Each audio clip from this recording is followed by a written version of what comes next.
Furthermore, ladies and gentlemen, we ask why the governing board of the PPA, an accomplice in this grand collusion, is still in place. It is important to state that the suspension of the CEO of the PPA, Mr. ABJ, is totally useless and meaningless until it is linked to the immediate dissolution of the PPA board.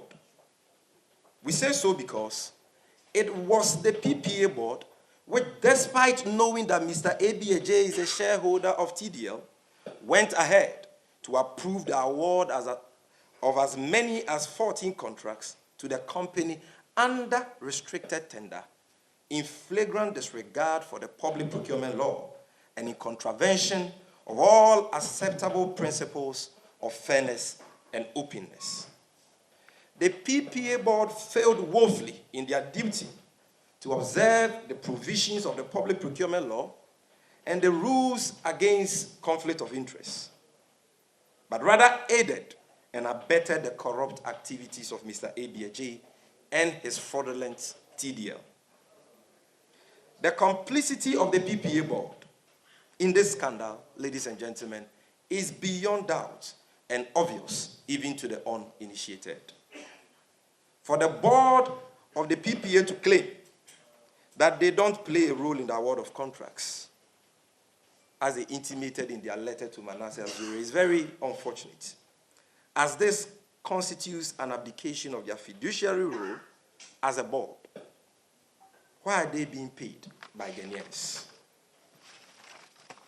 We submit that the continuous stay in office of the PPA board is a clear testament of the fact that President Akufo-Addo has no genuine interest to unravel the full extent of this scurrilous scandal and is not committed to the fight against corruption.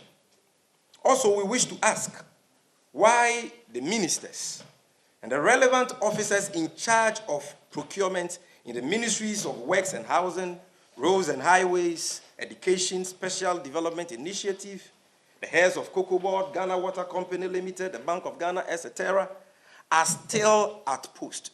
Why are the ministers and the relevant officers in charge of procurement in these institutions still at post?